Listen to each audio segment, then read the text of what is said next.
अपूर्वानंद जी ने इस बात को बहुत आगे बढ़ाया इस तरह से कि 20 साल और 2 साल। हम में से कुछ लोग गुजरात की हिंसा के भी चश्मदीद गवाह हैं और कुछ लोग हम में से दिल्ली का 2 साल कबल जो हुआ है उसके भी हम लोग चश्मदीद गवाह हैं। इस रिपोर्ट में आपको सब कुछ मिल जाएगा अगर आप इसको गौर से देखेंगे, और मैं आपसे गुजारिश करती हूँ कि आप इस रिपोर्ट को नज़र न डालें, उसको बहुत गौर से पढ़ें। उसमें वो सब दर्द है, वो दुख है, वो सारी जितनी एंग्विश है उसको सबको उंडेल के रख दिया गया है रिपोर्ट में। हमने इस रिपोर्ट में हमारे साथी जो जूरी मेंबर्स हैं और हमारे सामने जो 4 या 5 पैनल्स पेश हुए थे, 5 पैनल्स जो पेश हुए थे उन्होंने सारा किस्सा उधेड़ के रख दिया है,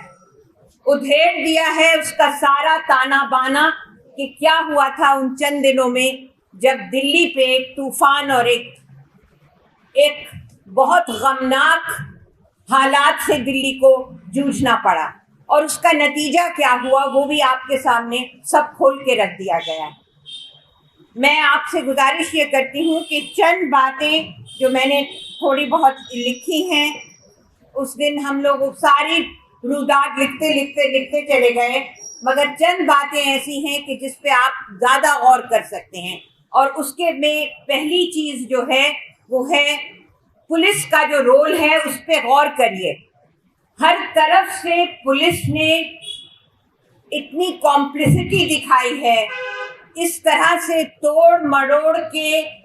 हिंसा करके लोगों के अंदर गोलियां उतार के उन्होंने लोगों को एक तरह से बेबस बना दिया है। ये है हमारी भारत सरकार का रोल, और उस पे आप गौर करिए। दूसरा, आप गौर करिए दिल्ली सरकार के रोल पे। जिस दिल्ली सरकार के पास इतना सरमाया है कि वो दिल्ली सरकार 1 करोड़ रुपया एक मौत के लिए दे सकती है, जिसके लिए हम सब सोगवार हैं, हम सबको अफसोस है। अगर कोई मौत, किसी की भी मौत हुई तो उसके लिए हम सब गुनहगार हैं और सोगवार हैं, मगर उसके पास इतना सरमाया है कि वो एक मौत के लिए 1 करोड़ दे सकती है और दूसरी मौत के लिए 5 लाख या 10 लाख। अब मैं इसके डिटेल में नहीं जाऊंगी, आप सब जानते हैं कि मेरा इशारा किस तरफ है, तो इसके बारे में भी सोचिए। और एक और चीज़ जो मैंने पहली बार सुना जब मैं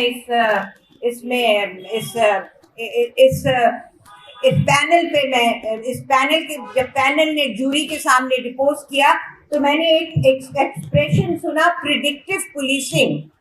मैंने नहीं सुना था कि इस तरह से एल्गोरिदम को इस्तेमाल करके और डेटा को इस्तेमाल करके इस तरह से बायसेस बिल्डअप हो जाते हैं। यानी आप कहने को तो आप साइंटिफिक डेटा इस्तेमाल कर रहे हैं, मगर उसमें क्या हो रहा है कि उसके इतना बायस है कि उसका जो नतीजा है वो प्रिडिक्टेबल है। यानी नतीजा ये है कि एक कौम जो है वही गुनहगार के कटहरे में खड़ी है। अगर एक कौम जो है वो डेटा ही प्रूफ करता है, बहुत साइंटिफिक डेटा है, मगर वो डेटा ही प्रूफ करता है कि वो कौम जो है वही गुनहगार है। जब अपूर्वानंद ने ये बात कही कि हम ये देख रहे हैं 20 साल गुजरे हैं बिल्किस बानो को, कौसर बानो को, 20 साल गुजरे हैं ज़किया जाफरी को, उन औरतों को जिन्होंने कुछ ख़त्म हो गई, कुछ तकरीबन लबे मर्ग हैं, और उन लोगों ने उनके ऊपर ये तजुर्बात उन्होंने किए हैं, और 20 साल बाद हम उन्हीं हालात से हम 2-4 हैं। तो मैं आपके सामने ये बात रखना चाहती हूँ कि अपूर्वानंद ने इसकी तरफ इशारा किया और देव साहब ने भी इशारा किया, और यकीनन सब मेरे कॉलीग्स भी करेंगे कि इसकी जो बुनियादी सबसे तकलीफ दे बात यह है कि जो हिंदू और मुसलमानों के बीच में जो खलीज है, जो चैज़म है, उसको गहरा ही होना चाहिए, उसको गहराते चले जा रहे हैं, बजाय इसके कि हम दाएं बाएं आपस में मिले, आपस में रहें। हमारे एक लफ्ज था हमारे वोकैबुलरी में, गंगा जमनी तहजीब, वो लफ्ज ही अब बुरा हो गया है। उसके बाद ही करें तो लोग समझते हैं कि पता नहीं क्या कोई गाली दे रहा है। वही हमारी तहजीब थी, उसको खत्म कर दिया जाए, यही एक एजेंडा है। और इसी एजेंडे पे हम उसी खाई में गिरते चले जा रहे हैं।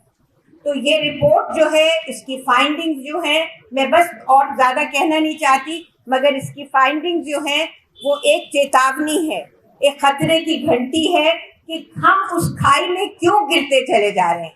जब हमारा मुल्क जो है उसकी खूबसूरती, उसका जो उसमें जो एक हुस्न है, उससे दुनिया गवाह है, मगर हम उसमें गिरते चले जा रहे हैं। अपने आप को रोकें और सोचें कि ये जो